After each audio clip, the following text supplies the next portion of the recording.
Hello, and welcome to Travel Time Stories with Shannon. I'm your host, Shannon from Texas, and I'm joined by my co host and best friend, Ann.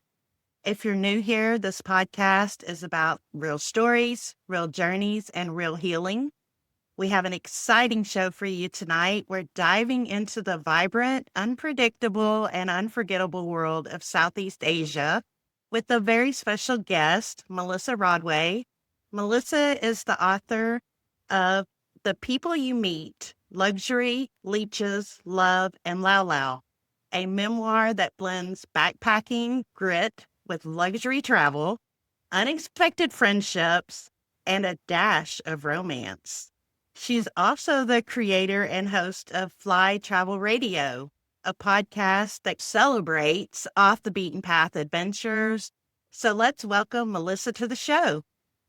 Oh, thank you so much. I'm so happy to be here with both of you. It's nice to meet you. We're so happy to have you, Melissa. Thank It's nice to you. meet you too. Nice to be here. As we say on Travel Time Stories, grab your favorite beverage and let's get into it. So, Melissa, we were talking a little bit before we started recording and letting you know that we have both read your book. Thank I you. thought it was fabulous. Me too. I could not put it down. So when I started reading it, I literally finished the whole book in one day. It had me captivated. Oh, I'm so happy to Yes. hear that. Thank you very much. I appreciate that. So can you tell us a little bit about yourself and what inspired you to take that 2010 trip through Southeast Asia and China, and then how it kind of evolved into the book? Yeah, so I was 35 at the time. It was 15 years ago. I'm 50 now. And what happened was I wasn't really in love with my day job. So I had a partner who worked in luxury travel, and he decided that he was going to go to Southeast Asia and research all these travel routes and make these connections with some people at luxury hotels to sort of create a future business for himself. And I really didn't have any reason not to go. So off I went, quit my job, and we did that together. And I will say that it was 90% backpacking, 10% luxury, but the luxury was certainly welcome. We traveled a lot before this, so we knew each other pretty well. We knew what we were getting into. But 35 is not 25. And even at Yep. 35, I recognized that after like a few weeks on the road, I was getting really restless. And when you're with somebody who has a purpose and an agenda and is working towards a future goal, it's very different than just being the tag along. And I learned a lot. I mean, of course, I was going on some of these like hotel site visits with him, but it was his baby kind of. And so this is where I discovered that I needed a little bit of purpose when I was away. So I would be on these long trains and long buses, and my mind just started creating these stories in my head about what I was seeing and doing and thinking and feeling. And I've always been a bit of a writer, but I guess this was the first time where I really took it seriously, I guess. So that became my purpose on the trip. And then it was 2010, so we didn't have cell phones. And every chance we got, I mean, probably once a week, I went to an internet cafe or a hotel with a computer in the lobby. And I would send these emails home to people that I've been creating in my head. And they kind of took flight a bit. Like people at home were loving them and sending them to their friends and family. And I guess that was the first time where I realized there was something to it and people were loving it. And that's where it came from. So then I didn't do anything with them until about a year and a half. So it took me a while. I was in and out of deciding if it was something that I should do or not do. And then about a year and a half ago, I just said, I'm going to go for it. So here we are. And I'm glad I waited. I mean, there's a part of me that's like 2010 was the time when blogging took off. So I'm kind of an idiot that I didn't do it then. But I will tell you also two things. One is that you can't really say the things now that we said in 2010. I would have been canceled very quickly. True. And so that's a good thing. I waited. And I think that also you don't realize, like, even, I guess 15 years later, you're still processing experiences. So Mhm. if I had just let it go public, what was happening at the time, I don't think it would be the same as what it is now, because I think we're still like marinating in things and we don't even realize it. And when I revisited these emails, yeah, I was still learning from that trip, and that came out in the book. So there's a very long-winded answer to your question about how So your journey was part luxury, part backpacker, a lot of backpacker. yeah. What was it like navigating those two very different travel styles? And did you have any shock moments in your five-star hotels? Yeah, certainly. I mean, I had been with that person for a few years, so I was used to them, to luxury hotels a little bit. Mostly we were always backpacking, he and I, but we did have, it was part of our repertoire to do that because of his business. But I think there's a lot of things that happen when you're a backpacker who's like showing up to luxury hotels. You feel weird, like you look Yep. disgusting, you're dirty, smell terrible, like you don't fit in. And I think people look at you like, what are you doing here? So there's a bit I, of that. There's sometimes you feel a bit guilty too, right? That you're kind of leading this like double life compared to everyone else that's roughing it. But at the same time, sometimes it was glorious. I mean, it was exhausting. So we were on the move so much that those moments in luxury hotels were actually like opportunities to recharge and relax and get a proper sleep and feel safe sometimes. And yeah. all that. But there's another thing that comes with them, and it's like when that's not really your world, it's very overwhelming, the luxury hotel. Yes. And there's a pressure on you to feel like you have to experience every inch of it, especially if you're only there for 24 hours, which was usually the case.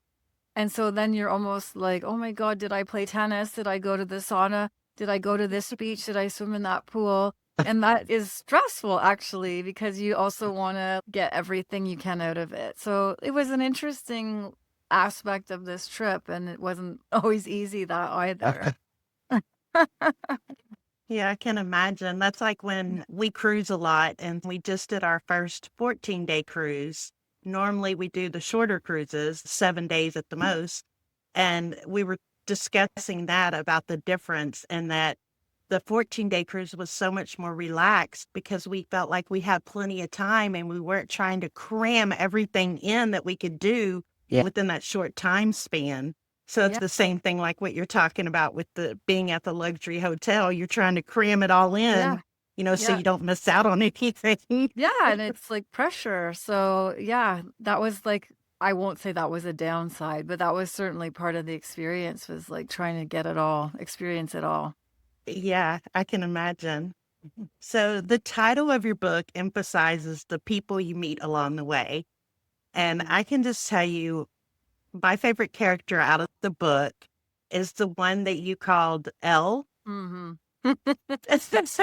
Yes. So can you share a story about one of your most memorable characters that you encountered? Well, Elle is probably the most memorable character of that trip for sure. And I love that she impacted you because she was wild. But there's so many people, that come along your way. And it can be, I don't know if you remember that guy, Bat from Bat and Bong in the book, Hmm. Batman. He Yep. was like this larger than life character with this megawatt smile. And then there was that guy, I don't know if I changed his name or not, but a guy at the Plain of Jars, whose name was Nude, who had the stitches in his toe. And the local people that you meet are quite fascinating, usually, and people that end up working in tourism in these places usually do have big personalities and they're very, very interesting. So there's always these characters that just sort of stumble along into your journey that you don't expect. But people like Elle are just like larger than life. But I would say the person who impacted me the most from that trip and into the present day is the woman in the book called B. Mm, And B yes. was very well traveled and very interesting and just super cool. And I was always with a guy on this trip and then with Charlie. So to run into women on occasion was really cool and kind of refreshing. But what I learned from her was the beauty of knowing when it was time to go home and understanding travel ego. So she and I and the rest of us were in one of those small villages in, I think it was northern Laos, but maybe you remember more than I do, having just read the book. And we were waiting for a bus, or we were in the middle of nowhere, or we were waiting for a boat. And she looked at these two young girls that were like 25. They were backpackers. And she looked at me and said, they need to leave. They need to go home. And I said, what are you talking about? And it was the first time someone had ever talked to me about travel fatigue, and that there comes a point in a journey where it's time to go. And it's sometimes really hard for people to do that because, especially amongst backpackers, there can be a bit of ego. Who's on the road longer, who's been to more countries, who's got the better story. And knowing when you're done is very important. And so thank goodness I'd had that conversation with her, because on the trip from the book, I was on this trip indefinitely, and after 4 months I was out, and I knew it. And she had sort of given me the freedom to understand that was okay. And you have to, like, when you stop seeing things, it becomes a job. You're just like going through the motions. You shouldn't be doing it. It's time to go. And so since then, any trip I do now, I took a year off 2 years ago. And I made sure that the longest I was gone was 8 weeks, because I knew that I would be done. So Yeah, that that's was true. like, that person probably changed the way I view travel more than anyone I've ever met. Amazing. Wonderful. So in your book, you mentioned Leech's Love and Lao Lao in the title. That's quite the trio there. Can you tell us about a moment that involved one or all of those? I have to tell you, the Leech story had me laughing. Yeah, Yeah, the Leech Story. I was that one really got me. laughing so hard. Oh, yeah. Well, yeah. So I'm a pretty active person. And when you travel, or when you do like regular travel, you're often sitting on buses and trains. And I was determined that we were going to get some multi-day exercise in there. So we went up to northern Laos and signed up for this jungle trek. And we'd had a few drinks and probably weren't really paying attention to the signs that were there. But this company, this tour operator company that we signed up with, kind of like warned us, saying there'll be leeches, there'll be bees. And I don't know, they didn't really convince us enough for us not to do it. But anyways, we signed up, and it was hell on earth, as you know, because you read the book. Yes. So basically it was this like 3 to 4 day jungle trek, and it was extremely hot. And I'm from Canada, so I'm in Celsius, so this won't mean much to you, but for us it was like 35, 40 degrees. That's very hot. Yeah. They had promised us enough water. They didn't come through with that, so we were dehydrated. But it was the leeches, right, that really stole the show here. So they just were everywhere. They like were crawling up your pant legs. They were falling on you from the sky. It felt like you couldn't escape them. And I do have this vision of the guy in front of me, like on the trip, because it was my partner and I, and then we ran into some random travelers also on the same hiking trip. And I remember this guy who was from Malaysia wearing like tennis shoes and shorts, which was crazy. And just seeing gobs of blood running down his legs in front of me. And after a while, there's nothing that you could do because they were nonstop. And it was hell. And then there would be like a creek. So we'd jump into the creek to escape the heat, and the creek would have leeches in it. And then at night, you're sleeping in this open concept hut with holes in the floor and holes in the ceiling and leeches crawling in your sleeping bag. And in the morning, there'd be bees like circling your mosquito net. So it was just like, yeah. I love to tell the tale, but I wouldn't repeat that one. So yeah, the leeches were like, I've never seen anything like that, to be honest. So yeah. First time I had a leech on me, I about had a meltdown. Yeah. I just have no idea even what it was. So I'm running, screaming. My Yeah, dad, they're gross. what is this? So Fair enough. disgusted.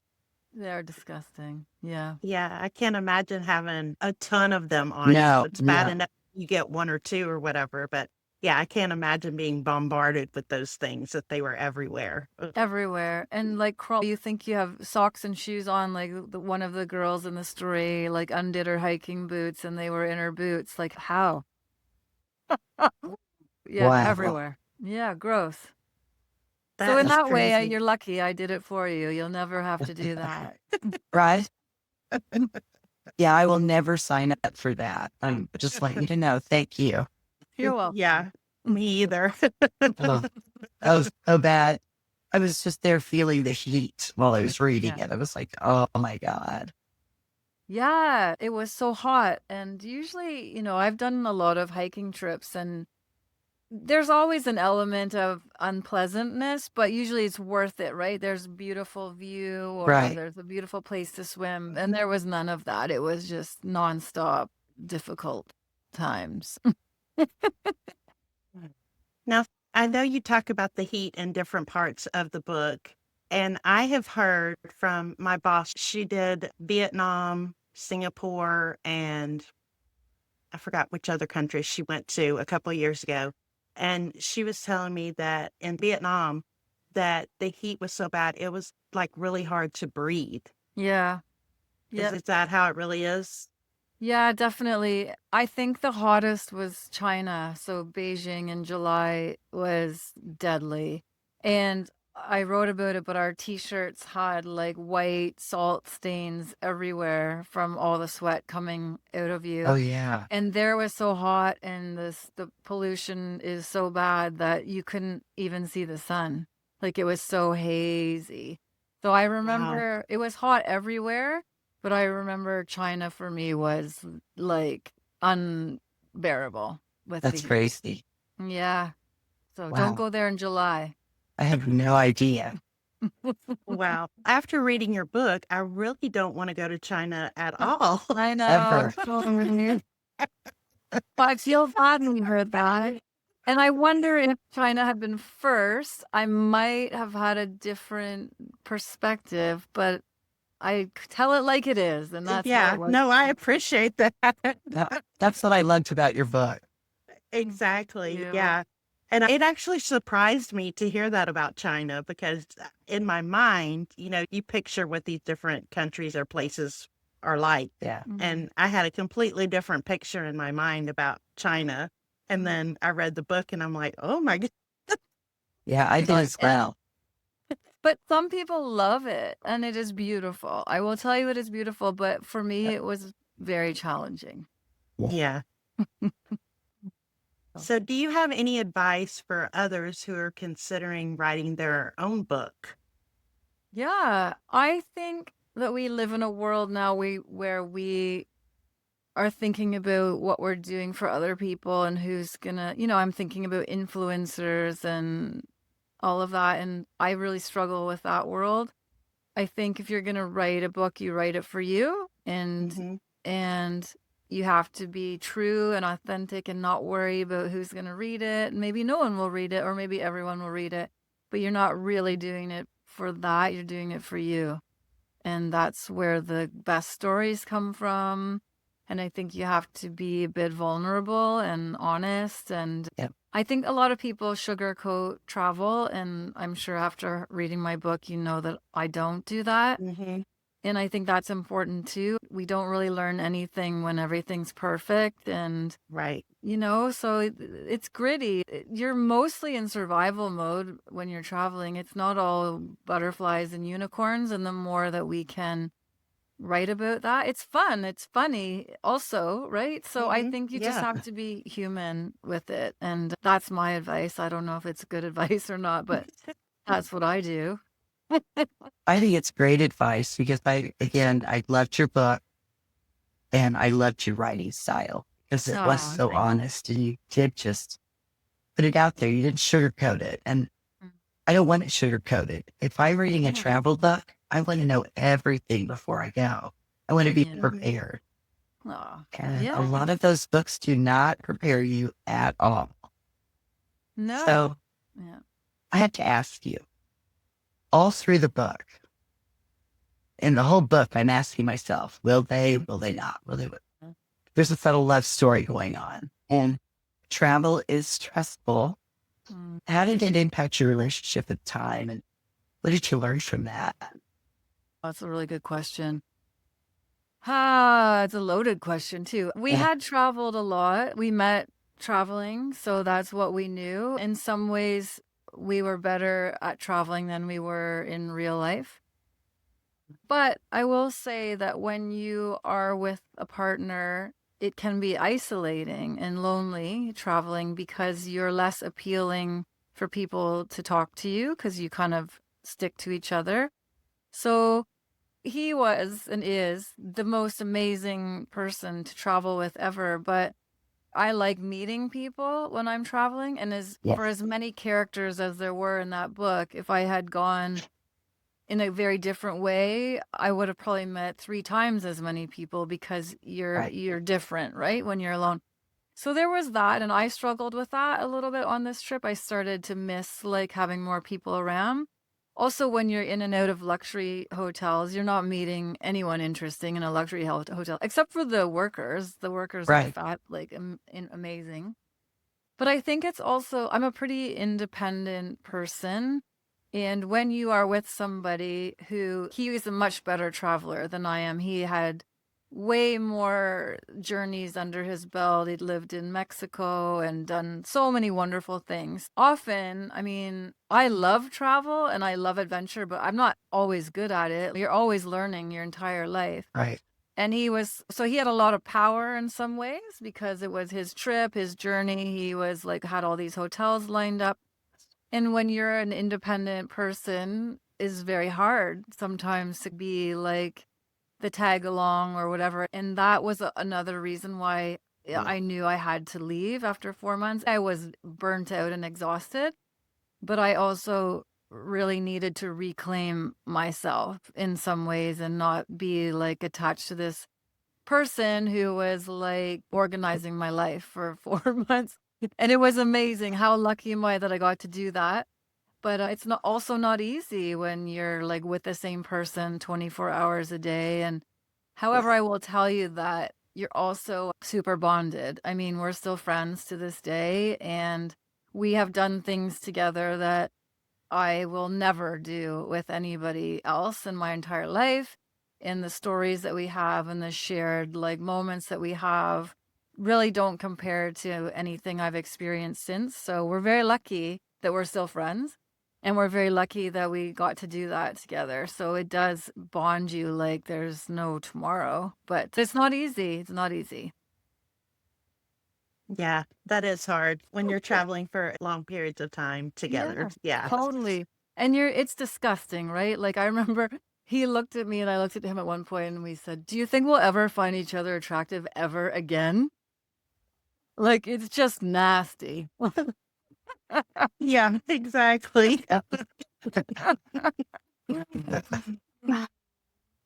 Yeah, definitely backpacking compared to just going on a vacation to some resort or Yeah. something like that, or even a cruise ship or whatever. Two completely, totally different experiences and things like Yes. that. So, Yeah. did your perspective on comfort and adventure shift any during this trip? Do you know what? I mean, those hotels are pretty like awesome. I'm not gonna lie. Luxury hotels are, yeah. But I think as we got more tired, and he was tired too, but he was on a mission. So, he ended up being on the road for 9 months. I was on the road for 4. But as we got more and more tired, I remember in the beginning, it was like, okay, we'll just use it to sleep and go swim in the pool. But then at night, we're going out to eat and we were just using it as a place. But as we got more tired, we were hiding in those places Yeah. because we were just so tired. And sometimes you also need to just shut everything out. And you also start needing more normalcy. And even though a luxury hotel is not a normal life thing for me, we would go hang out in the library and watch movies or read books or just like, Mhm. and so it started to become like more and more important for me because I was just exhausted after a while.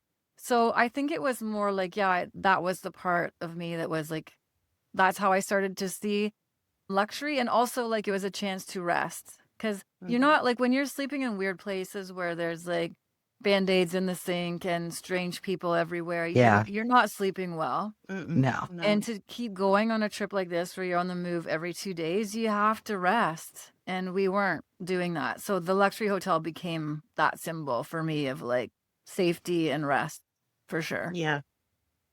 And being able to balance the wanderlust with some self-care, to Yeah, kind totally. of balance everything a little bit. Yeah. Yeah. Yeah. And to just have a pause. He and I were always, from the day we met, our style was like go, go, go, go, go. So it, really taught us Kind to of with like you. Yeah. slow down. Yeah, you definitely have to take time for self-care. That's Yeah. very, very important. Yes, sure is. Yes, yes, yes. So tell us about Fly Travel Radio. What inspired you to start that, and how does it connect with your book and travel philosophy? Mm. So when I got home from this trip in 2010, I had no money and I quit my job. So that was not easy. And I ended up going back to university because I had made some interesting choices when I was younger. So I decided to finish my degree. And while I was there, someone had told me about the community radio station at the university, and I'd always wanted to go into radio. And so I just ended up volunteering there, and then I got a job there, and then I created my travel show. So I really didn't go away for many years after that big trip because I had to rebuild money. I was back in school, and that was my way of traveling through other people. So I created, it was all about adventure travel. So it was all off the beaten path type of stuff. So one of my guests had walked like across Africa literally for 2 years. Oh, Another one of my gosh. guests rode his bike home from China to Canada. People like that. And it wasn't, not everybody was like that, but that was sort of my angle. And it was really cool. I met tons of people. I built a really cool community. And just as you know, the adventure of even going into broadcasting and journalism and interviewing people. I yes. mean, I wasn't trained. I've just learned it myself. Right. And it was cool. It was really fun. So I did that for about 5 or 6 years. And then it actually is on hiatus because I went traveling 2 years ago and I took a year off. And then I decided to do stand-up comedy after that. Oh my And gosh. then I wrote my book. So you can't do everything. I'm trying to do everything, but you can't. So yeah, So, here we are. you crazy woman, I'm telling you. Yeah, that's everything. Yeah. Grant to ask. Yeah, do it. So what advice would you give to someone who is really dreaming of this type of adventure, but you really don't know where to start? They feel a little bit stuck. What do you say? You know what? I do a lot of group travel because, and this is a funny thing, like I started doing group travel when I was in my late 20s. So I go by myself and then meet up with 11, 12 people, strangers, wherever I was with a company. And then you travel with them. It was organized, but it wasn't like a 35-person bus tour. It's 10 to 15 people. So I started doing that and I loved it. And then when I met the guy from the book, I stopped doing that and it was just he and I traveling all the time. And I actually remember being like in China or somewhere and seeing a bunch of these group travel people. And I was like, oh my God, I miss that. I miss like the social camaraderie of that. I just had a flashback when you brought that up. But I think that's a really good place to start for people. If you are afraid, and you shouldn't be, but it's human. Of course, we're all afraid. That's part of the journey. But I think that's a really good way to get into it is if you're a solo traveler and you've never done it, sign up for one of these trips. And you will actually even learn how to travel. Like you'll learn things along the way. You're going to learn things from other people. And it's a way of not feeling alone. You're with a group, but there's still elements of independence. And you're going to learn about what makes you tick, what doesn't. You're going to learn about what kind of travel that you like. But there's so many of these companies and they cater to all styles of travel. And it's like, it's just awesome. I think those are, and I still do it. I do tons of that to this day. I think that's a really good thing. I think you can also just have like adventures that are close to home if it's really new to you. There's so many things that you can do, but the internet has changed everything. Like I was in Mexico by myself for a couple of weeks 2 years ago, and you can like load your day up with a walking tour, a cooking class, anything to like just meet people and to kind of find your legs and to explore. Like it's quite easy now. It's much easier than it was. The internet has changed everything and made it safer in a lot of ways. So Yeah. those are the things that I would do. And then find your purpose. Like I just talked to somebody who was telling me that when they travel, everywhere they go, they find a place where they can help in a soup kitchen or a homeless shelter or somewhere where they can contribute to the community. And if that's important to you, then that's something else that you can do and make connections with people and also feel like you're meeting that need of service. And I think that's another huge thing is like, I don't think people travel for the sake of travel as much as they used to. I think we're now more aligning our interests and our goals and our passions and combining that with travel. And I think that's amazing. So that's another rambling answer, but those are I ways love to it. get your feet wet, you know? Yeah, Yeah, and you make friends along the way when you travel like that Totally. too. Totally. Yes. And that's like exactly. the most fun part is the people. Yes, I agree. I'm a people person too, so I love Yeah. to meet people. Yeah, Yeah. that's my favorite part when we travel is meeting other people, and especially if we're going to a different country or something, meeting the locals, Yes. interacting with the locals, eating the authentic local Yeah. foods. And a lot of people aren't adventurous like that, but it's amazing. Yeah. Totally amazing. Yeah, and if you eat where the locals eat, usually you can't go wrong. So, Oh yeah. no. We've learned that too. It's the best Yeah, food. we Mm-hmm. just had that experience in San Juan. Yes. We were there in port on one of our cruises, and we stumbled upon this restaurant, just a hole in the wall, and we're like, this looks good, we'll check it out. And they were kind of surprised to see us come in there, and the waitress told us only locals eat here. Ah, So y'all are getting a really authentic Yeah. experience. So oh, good for and you. and the food was the best To I've ever die had. for. It was amazing. Yeah. Yeah. Yeah. Yeah. Usually They that's brought the way us to do it. just a huge sampler platter. So we had a little bit of everything to try. It was Oh, awesome. that's awesome. Good Yeah. for you. That sounds really fun. You guys look like a ton of fun to go away with, actually. Thank you. We tried. Yeah. We'd like to take you with us sometime. It would be so All fun. right. Yeah. We always every time we travel, we have so much fun together and with other people that we meet. Yeah. And invariably, every single time we travel, there's some type of misadventure that we Yeah. get into, and that just makes it even better. Yeah. Totally. Yes.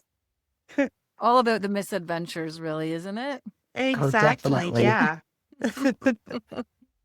So before we wrap up here, Melissa, if you're up for it, would you do a quick rapid fire round? And you just say the first thing that comes to mind? Yep. Let's do it. Okay. All Yep. right. So, favorite country in Southeast Asia? Cambodia. Most surprising food you tried? Oh, like a disgusting sandwich in Vietnam on one of those market boats that I still don't know what it was to this. I don't want to know. Floating water. Yeah. Floating water. No, you Yeah. probably don't want to know. No, I really. don't want to know. No. Yeah, probably not. The best travel splurge? Oh my gosh. The best travel splurge. Oh, you've got me. You know what? I think I paid a lot of money to go paragliding in Nepal once, and it was Ooh. totally worth it. And I have two, actually. I did that in the same thing in Nepal. I paid to go in like a 6-seater plane above Everest, parts of Everest. Oh my God, that would be Oh, that's amazing. Yeah, that was not cheap, but that was worth it. And Well, that Yeah. was worth campaign, it. so that was cool too. Wow. Oh, yeah, nice. And I can probably guess, but what was your worst travel moment? There's so many. So we've touched on the leeches, and I know you read about the roundhouse in China. where we slept. But you know what was really bad was the hydrofoil in Vietnam, that boat where everyone was throwing up around me Oh, yeah. was I Oh my really gosh. Yeah. cannot imagine. Yeah. When I read that, Oh, I was just trying to picture it in my mind and I'm going, oh my goodness. Yeah, that had to it be was horrendous. it was horrendous. So I'm gonna say that one. I'd rather take the leeches over that, if I can be honest. yeah. Yeah, I probably would too. I don't That blame was you. sad. And one item you never travel without. Oh, toilet paper. Oops, that's a good Oh, one. good one. I usually have this kit, like toilet paper and hand sanitizer and soap all in a Ziploc because it's not common everywhere, you know? Yeah, Yeah, that's Yeah. yeah. wow. We went to Scotland in 2024 and spent a little over 2 weeks in Scotland and learned that they don't have wash rags over there. Oh, Mm. So we didn't have any wash rags with us. yeah, Lovely. yeah. It's- It was the strangest thing. yeah, I mean, it was strange for us, obviously not for them. And it was the first time I had the realization that, oh, okay, not everywhere in the world uses like washcloths or whatever to wash with, apparently. Yes. So now you'll pack that wherever you go, Yeah, right? so now I know Uh, to pack a wash rack. yep, yep, definitely. Sure. That's good. Melissa, thank you so much for sharing your stories, your insights, and Thank you lots of guys. laughter with us today. Yeah, I loved it. Your book is a reminder that travel isn't just about places. It's about people, growth, the unexpected. Tell us, where can our listeners find your book and follow your adventures? Yes, thank you. The book is on Amazon, so just look up The People You Meet by Melissa Rodway, because I have learned that there are other books with that title that I didn't know Oh, there are. And then Instagram is a good place to find me. I'm at fly_travel_media. And then I have a website, flyrodway.com, and you can find all my interviews there from Fly Travel Radio. And I think those are the greatest places to get me. gosh. Perfect. And to our listeners, we'll include all the links in the episode description for Melissa's book and her social media. And thanks for joining us on Travel Time Stories. Be sure to subscribe, hit the like button, and give us a thumbs up. And share this episode with someone you think would love to hear it. Until next time, keep exploring, keep connecting, and keep making memories for life.